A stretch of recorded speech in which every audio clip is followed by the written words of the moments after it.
नमस्कार, मैं Manoj sir Purvanchal career classes के ऑनलाइन प्लेटफॉर्म पे आप सभी का स्वागत है। गाइस, आज हम चर्चा करेंगे एडोलसेंस, किशोरावस्था, है ना। बहुत ही महत्वपूर्ण अवस्था भी है और बहुत महत्वपूर्ण टॉपिक भी है।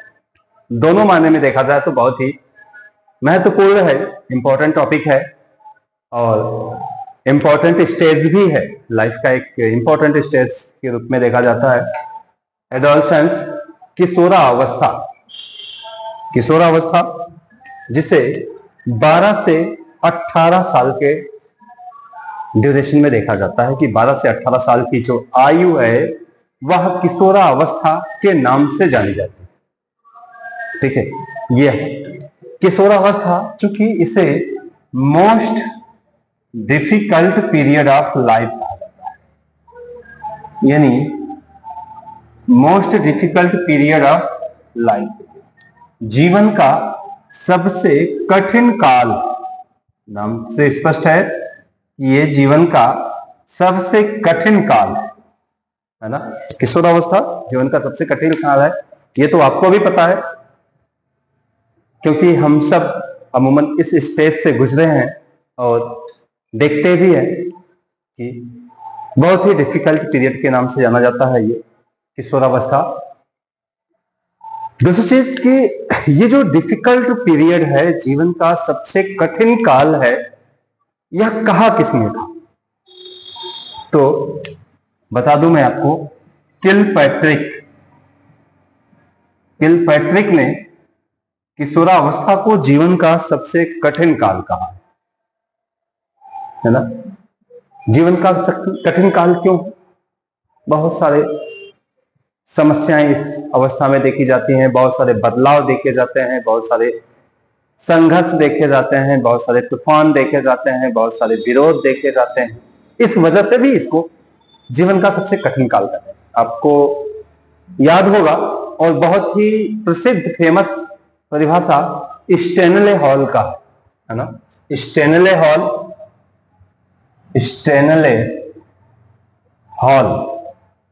इनकी जो परिभाषा है बहुत फेमस है, जिसको हम 4S से संबोधित करते हैं, है ना। 4S यानी stress, strain, storm and strike.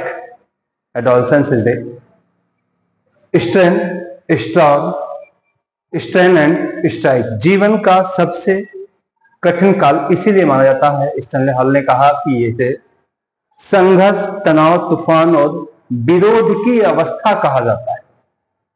किशोरावस्था को संघर्ष, तनाव, तूफान और विरोध की अवस्था कहा जाता है। यह कथन स्टेनले हॉल का है और इसी कथन से ये स्पष्ट हो जाता है कि ये जीवन का सबसे कठिन काल है।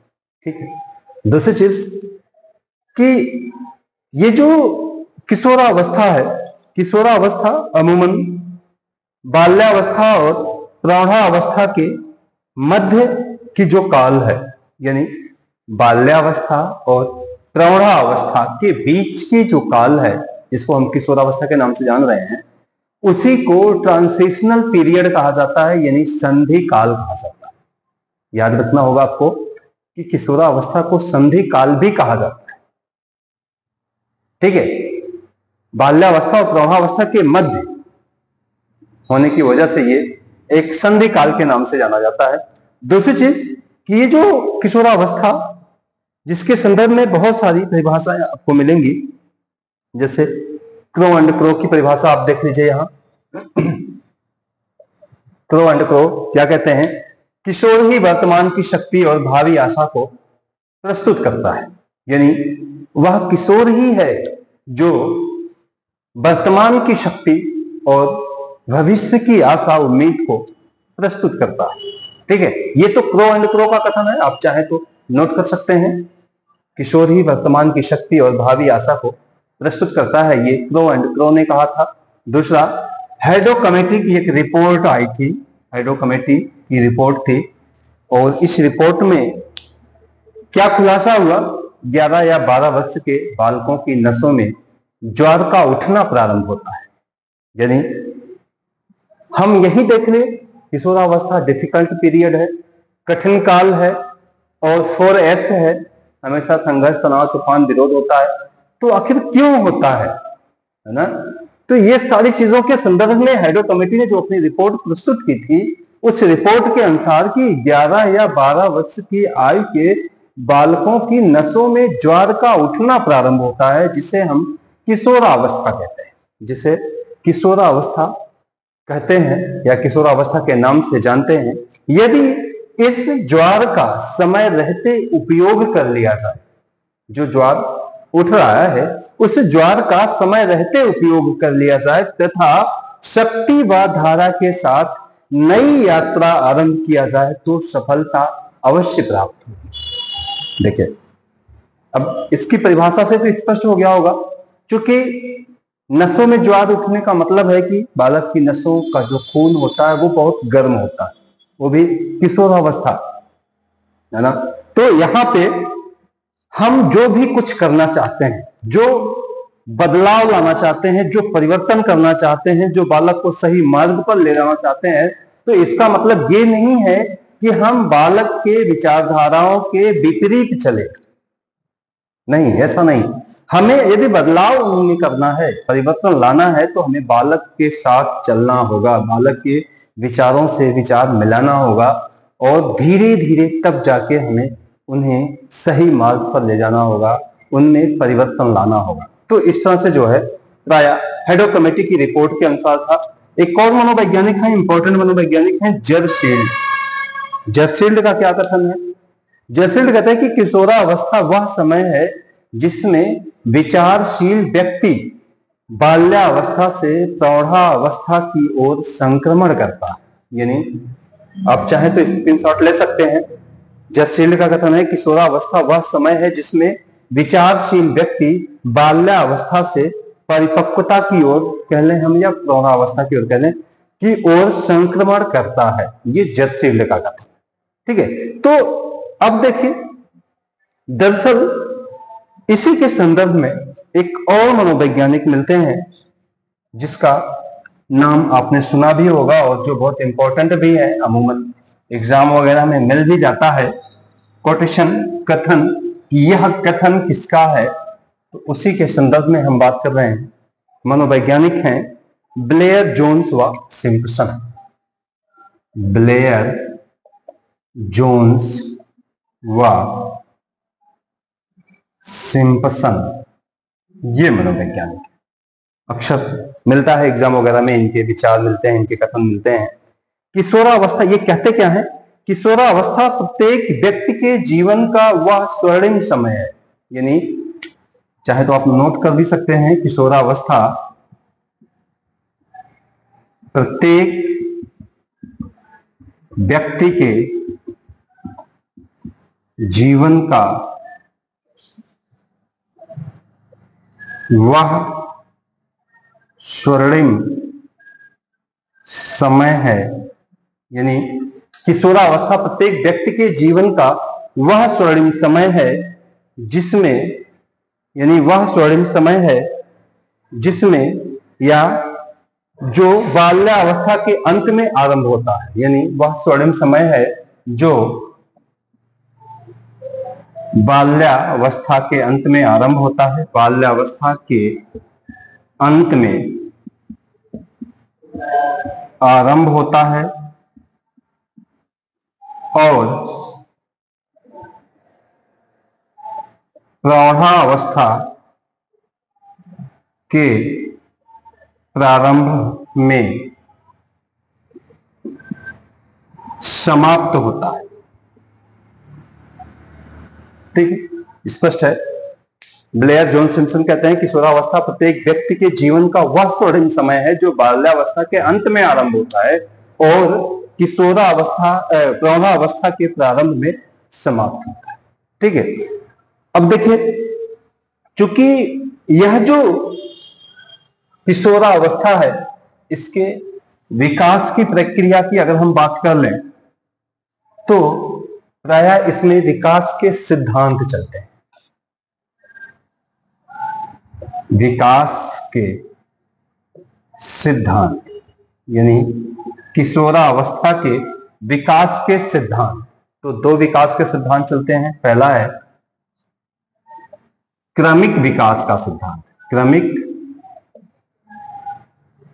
विकास का सिद्धांत। दूसरा है एकाएक या अचानक या आकस्मिक कह लें हम इसको, आकस्मिक विकास का सिद्धांत। नाम से स्पष्ट है, एक तो क्रमिक विकास का सिद्धांत है और एक आकस्मिक विकास का सिद्धांत। अब क्रमिक विकास का सिद्धांत क्या है, देखिए क्रमिक विकास के सिद्धांत की प्रतिपादक जान जाइए, यानी कौन कौन से ऐसे मनोवैज्ञानिक हैं जिन्होंने यह माना कि किशोरावस्था एक क्रम से होने वाला विकास है। क्रमिक विकास का मतलब ही होता है क्रम से होने वाला विकास। तो क्रमिक विकास का सिद्धांत का मतलब कि क्रम से होने वाला एक विकास है। व्यक्ति में पहले शैशवावस्था आया, फिर बाल्यावस्था आया, फिर किशोरावस्था देखा गया। शैशवावस्था के जो लक्षण थे, इसके बाद फिर बाल्यावस्था के लक्षण दिखाई दिए, फिर किशोरावस्था के लक्षण दिखाई दिए। तो ये चीजें जो चल रही हैं ये एक क्रम से चल रही है, एक सीक्वेंस से चल रही हैं। तो इसे हम प्रायः क्रमिक विकास के सिद्धांत के नाम से जानते हैं।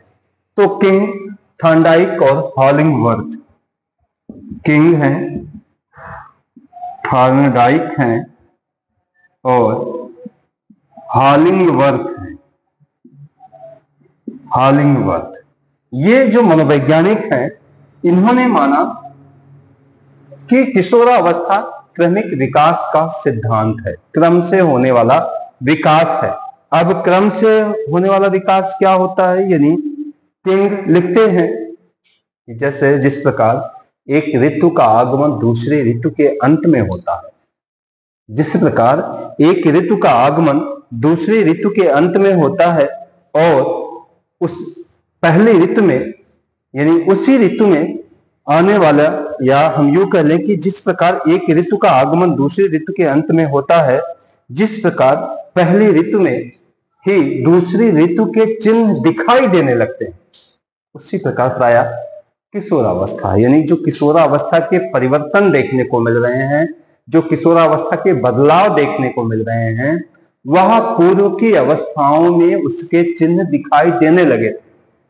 जैसे दाढ़ी मूंछ का उगना, आवाजों में भारीपन, ठीक है। तो ये चीजें ऐसा नहीं है कि किशोरावस्था में बच्चा पहुंच गया है तब दिखा, नहीं, उसके जो लक्षण थे वह आपके पूर्व की अवस्थाओं, पूर्व के अंत की अवस्थाओं में देखने को मिला था। जैसे बाल्यावस्था यानी उत्तर बाल्यावस्था, बच्चा जब उत्तर बाल्यावस्था में पहुंच गया है तो किशोरावस्था के लक्षण उसमें दिखने शुरू हो गए थे। ये किंग, थॉर्नडाइक और हॉलिंगवर्थ का कथन है। दूसरा, अचानक या आकस्मिक विकास का सिद्धांत।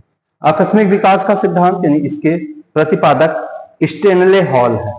आकस्मिक विकास का सिद्धांत के प्रतिपादक कौन है? Stanley hall. स्टेनले हॉल इन्होंने माना था कि किशोरावस्था में जो भी बदलाव देखने को मिलता है वो अचानक होता है, आकस्मिक होता है, एकाएक होता है, कोई क्रम से नहीं होता। अचानक वो बच्चा इस अवस्था में पहुंच गया तो उसमें प्रायः ये विकास देखने को मिलने लगा। ठीक है, ठीक। दूसरी चीज कि जो किशोरावस्था है इसके संदर्भ में एक रॉस का कथन बहुत ज्यादा मिलता है। रॉस का कथन कि किशोरावस्था यानी यह एक पुनरावर्तन है किसका? शैशवावस्था का, यानी शैशवावस्था का पुनरावर्तन बहुत ज्यादा मिलता है। किस अवस्था को कहा जाता है? तो किशोरावस्था को कहा जाता है, यानी शैशवावस्था का पुनरावर्तन किशोरावस्था है, यानी किशोरावस्था को शैशवावस्था का पुनरावर्तन कहते हैं। और ये कथन प्रायः रॉस महोदय का है। रॉस महोदय ने कहा कि शैशवावस्था, अक्सर मिल जाता है एग्जाम वगैरह में, इस तरह के मिल जाते हैं कि पुनरावर्तन आया हुआ प्रश्न है ये, शैशवावस्था का पुनरावर्तन किस अवस्था को कहा जाता है, तो किशोरावस्था को कहा जाता है। गाइस अब हम आगे चलते हैं, इसकी विशेषताओं को थोड़ा सा जान जाते हैं। विशेषताएं क्या है किशोरावस्था की, जिसको कठिन काल कहा जा रहा है, किशोरावस्था की विशेषताएं। डायरेक्ट हम बात करते हैं विशेषताएं, यानी कुछ विशेष बातें जो प्रायः किशोरावस्था में दिखते हैं, स्पेशली किशोरावस्था में ही दिखाई देता है, किशोरावस्था में ही वो चीजें स्पष्ट रूप से दिखाई देती हैं। तो वह क्या है? पहले शारीरिक विकास,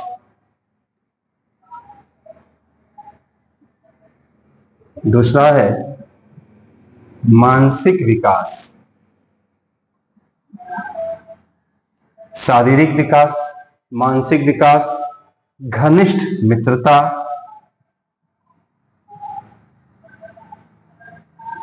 घनिष्ठ मित्रता, चौथा व्यवहार में भिन्नता, व्यवहार में भिन्नता, पांचवा स्थिरता व समायोजन, स्थिरता व समायोजन, छठा है स्वतंत्रता व विद्रोह की भावना, स्वतंत्रता व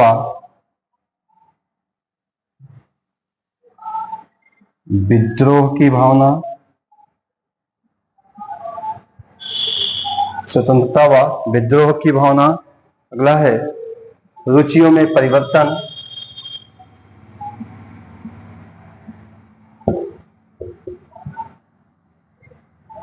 रुचियों में परिवर्तन है, ये छठा हो गया, ये सातवां हो गया। आठवां क्या कहता है? अपराध प्रवृत्ति, अपराध प्रवृत्ति। और नौवां क्या है?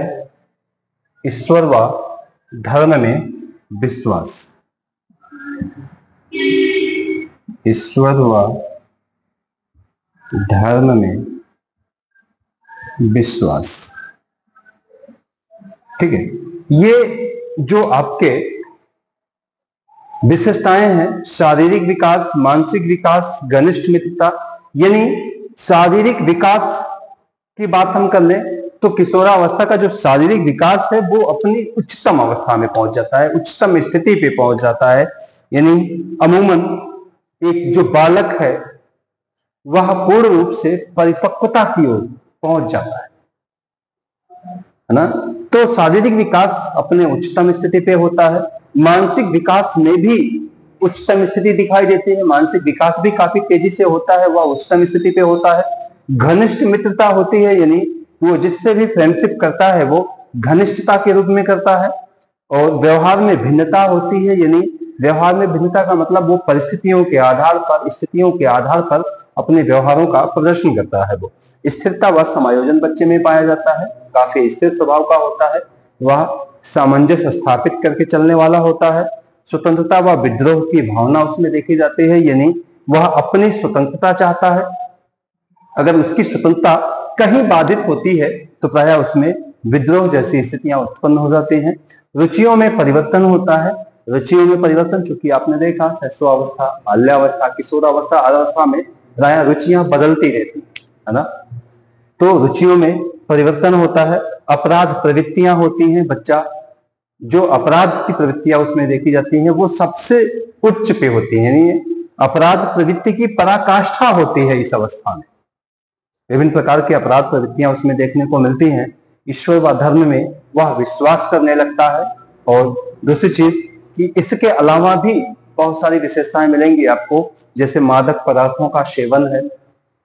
बच्चा इस अवस्था में विभिन्न प्रकार के मादक पदार्थों का सेवन करना प्रारंभ कर देता है। इसके अलावा आपको मिलेगा कि किशोरावस्था का यदि बालक है तो प्रायः वह एक प्रकार से जो उसके क्रियाकलाप हैं, जो उसके जो विचार हैं, वह प्रायः समाज उपयोगी होने लगते हैं। यानी समाज को देखते हुए समाज के लिए वह कार्य करना चाहता है। यह भी प्रायः समाज के हित को देखते हुए वो कार्य करता है। उसमें लीडरशिप की भावना होती है, नेतृत्व की क्षमता होती है। वो सारे कार्य स्वयं करना चाहता है, अपने अनुसार करना चाहता है, अपने परफॉर्म के आधार पर करना चाहता है। तो इस तरह से जो विशेषताएं वो बहुत ज्यादा देखने को मिलती हैं। विशेषताएं अक्सर एग्जाम वगैरह में आ भी जाते हैं कि किशोरावस्था की क्या विशेषताएं हैं। और एक चीज और है कि किशोरावस्था दरअसल यह एक स्वर्णिम काल के रूप में देखा जाता है। बालक का एक स्वर्णिम काल है, बहुत सारे बदलाव होते हैं, बहुत सारे परिवर्तन देखने को मिलते हैं। तो इसमें जो है स्वर्णिम काल के रूप में भी ये देखा जाता है। दूसरे, यह परिवर्तन काल के नाम से भी जाना जाता है। इसमें बहुत सारे बदलाव देखने को मिलते हैं।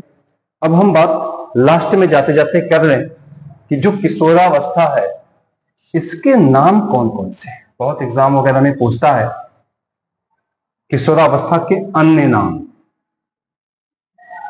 अन्य नाम कि किशोरावस्था को और किन नामों से जाना जाता है।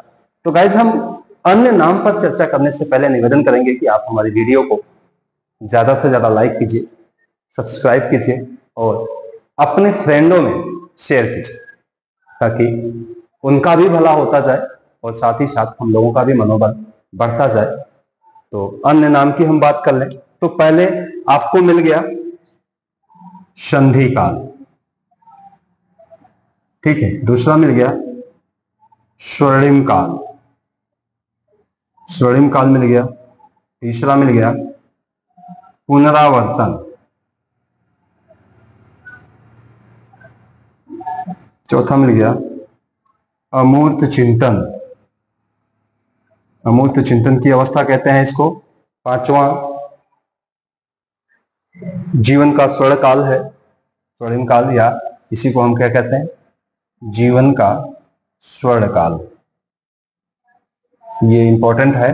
जीवन का स्वर्ण काल किस अवस्था को कहा जाता है, या स्वर्णिम काल किस अवस्था को कहा जाता है, तो किशोरावस्था को कहा जाता है, ठीक है। स्वर्णिम काल मिल गया। इसके अलावा बहुत ज्यादा पूछता है age of beauty, age of beauty किसे कहते हैं, है ना। एज ऑफ ब्यूटी किस अवस्था को कहते हैं, ये बहुत ही इंपॉर्टेंट है आपके लिए। एज ऑफ ब्यूटी किस अवस्था को कहा जाता है, तो किशोरावस्था को कहा जाता है, ठीक है। इसके अलावा अटपटी या उलझन की अवस्था, अटपटी या उलझन की अवस्था, उलझन की अवस्था प्रायः ये भी किशोरावस्था के नाम से जानी जाती है कि अटपटी अवस्था किसको कहा जाता है, उलझन की अवस्था किसको कहा जाता है, तो ये भी मिलता है। इसके अलावा बसंत काल, प्रायः बसंत काल के नाम से भी जाना जाता है। ये बसंत काल है, उथल पुथल की आयु है, उथल पुथल की आयु के नाम से भी जाना जाता है कि किशोरावस्था जो है वो उथल पुथल की आयु है। इसमें आत्मसम्मान की आयु है, अस्थिरता है, आत्मसम्मान की आयु, अस्थिरता की अवस्था, अस्थिरता की अवस्था, और लास्ट है विद्रोह की भावना, विद्रोह की भावना। तो ये इतने नाम हैं किशोरावस्था। संधि काल, स्वर्णिम काल या जीवन का स्वर्ण काल कहा जाता है। पुनरावर्तन काल, शैशवावस्था का पुनरावर्तन काल कहा जाता है, शैशवावस्था का पुनरावर्तन काल कहा जाता है। अमूर्त चिंतन की अवस्था कही जाती है, एज ऑफ ब्यूटी कहा जाता है, अटपटी या उलझन की अवस्था कही जाती है, बसंत काल कहा जाता है, उथल पुथल की आयु कही जाती है, आत्मसम्मान की आयु कही जाती है, अस्थिरता की आयु कही जाती है, और विद्रोह की भावना कही जाती है। गाइस, ये किशोरावस्था इसीलिए अवस्थाओं में सबसे महत्वपूर्ण अवस्था है और हम सब के टॉपिक के दृष्टिकोण से भी सबसे महत्वपूर्ण अवस्था के नाम से जाना जाता है। Adolescence most difficult period of life Kilpatrick. बस आज यहीं तक।